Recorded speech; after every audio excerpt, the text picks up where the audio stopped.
हुए मजदूर को जाने की ज़रूरत नहीं है, क्योंकि उस पर किसी तरह की रोक नहीं है। लेकिन इसके अलावा भी कई संगठन ऐसे हैं जहां पर काम को लेकर संशय के हालात थे, और ऐसे में मजदूर और कामगार श्रेणी जो है वो अपने घरों की तरफ लौटने लगी।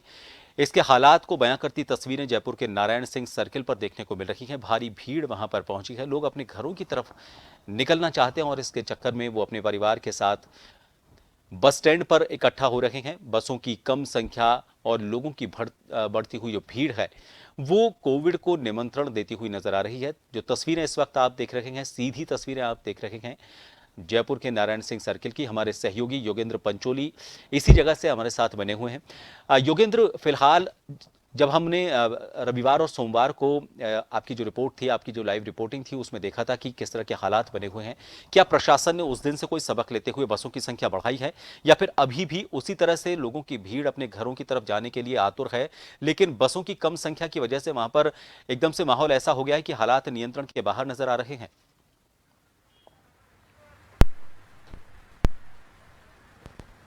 देखिए प्रभात, सबसे बड़ी बात यह है कि एक साल पहले यानी 2020 में जब स्थिति ऐसी बनी थी, उस दौरान भी लोग डर गए थे, क्योंकि अचानक जब लॉकडाउन लगा था और इसी बार ऐसा ही लोगों को कहीं ना कहीं अंदेशा है कि लॉकडाउन ना लग जाए। फिलहाल कर्फ्यू लगा हुआ है और कर्फ्यू भी ऐसा है कि सरकार चाहती है लोग अनुशासन में रहे, लोग सरकार की जो गाइडलाइन है उसकी पालना करें।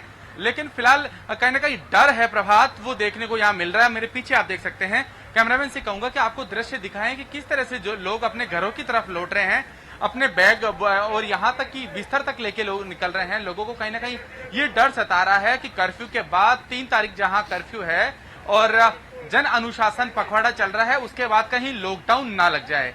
ये वही स्थिति है जिसको लेकर लोगों में कोई अंदेशा है। लोग इस चीज को अभी भी समझ नहीं पा रहे हैं, जबकि सरकार यही चाहती है कि लोगों का जो पलायन है वो रोका जा सके। और इस पलायन को रोकने के लिए सरकार ने जो निर्माण कार्य से जुड़े हुए जो श्रमिक हैं और इसके अलावा जो अन्य मजदूर हैं उनको राहत देने की बात भी सरकार ने कही है। लेकिन यहाँ पर जो भीड़ है वो देखकर ये अंदाजा बयां किया जा सकता है कि जिस तरह से लोग अपने घरों की तरफ लौट रहे हैं, लोग अपना काम धंधा छोड़कर लौट रहे हैं, तो कहीं ना कहीं स्थिति ऐसी नहीं हो जाए जो पिछले साल हुई थी। और लोग देखिए प्रभात, दूसरी बड़ी बात यह भी है कि पिछले साल जब पब्लिक परिवहन को बंद कर दिया गया था तो अचानक लोगों की भीड़ उमड़ी थी और लोग हजारों किलोमीटर तक पैदल चले गए थे। कुछ लोगों की डेथ भी हो गई थी इस दौरान। तो ये डर जो है, कोरोना का डर तो लोगों को नहीं रहा, लेकिन लॉकडाउन का डर जरूर लोगों में दिख रहा है। और यही वजह है कि यहाँ पर जो लंबी भीड़ है, लंबी कतारें हैं लोगों को, यहाँ आप खुद देख सकते हैं कि बसों में, दूसरी तरफ कैमरामैन से कहूंगा कि आपको वो भीड़ भी दिखाएं बसों में। हालांकि नियम यह है, परिवहन विभाग का नियम भी है और कोरोना गाइडलाइन भी है कि जो ट्रांसपोर्ट होगा, पब्लिक ट्रांसपोर्ट की जो बसें होगी उसमें लोगों को जो सीटिंग स्पेस होगा, लोगों को बैठने की जो जगह दी जाएगी, वहां पर सोशल डिस्टेंसिंग का पालन लोग करेंगे। लेकिन यहाँ पर देख के आप अंदाजा लगा सकते हैं कि किस तरह से लोगों की भीड़ उमड़ी हुई है। लोग केवल सोशल डिस्टेंसिंग भूल चुके हैं, कोरोना चल रहा है ये भी भूल चुके हैं। लोग केवल ये देख रहे हैं कि एनी हाउ कैसे भी वो अपने घर पहुंच जाए। और ये ऐसी पीड़ा है जो लोग अब बयां भी नहीं कर सकते।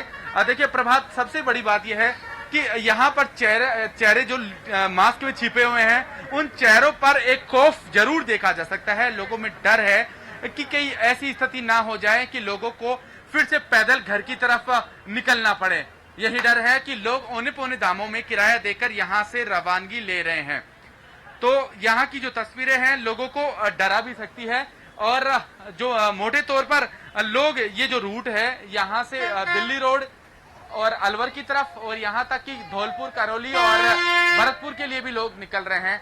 तो प्रभात, ये विजुअल्स कहीं ना कहीं डराने वाली विजुअल्स हैं और लोगों का जो चेहरा है वो मास्क से जरूर ढका है, लेकिन लोगों के चेहरे पर चिंता और खौफ भी देखा जा सकता है कि आने वाले दिनों में लॉकडाउन तो नहीं लग जाएगा। हालांकि खुद मुख्यमंत्री अशोक गहलोत ये बात कह चुके हैं कि किसी प्रकार का लॉकडाउन नहीं लगाया जाएगा, क्योंकि लॉकडाउन को लगाने का मतलब यह होता है कि देश की अर्थव्यवस्था, राज्य की अर्थव्यवस्था, राज्य के जो रिसोर्सेज होते हैं वो कहीं कमजोर ना पड़ जाए। तो ऐसे में सरकार सख्ती जरूर कर रही है, लेकिन ये भीड़ कुछ और ही बयां कर रही है। प्रभात, बिल्कुल योगेंद्र, लेकिन बसों की व्यवस्था को लेकर अगर आप कुछ आपके पास जानकारी है तो वो बताएं कि इस भीड़ को देखते हुए बसें क्या नाकाफी नजर आ रही हैं, या फिर इन रोडवेज की कम बसों का फायदा निजी बस संचालक उठा रहे हैं?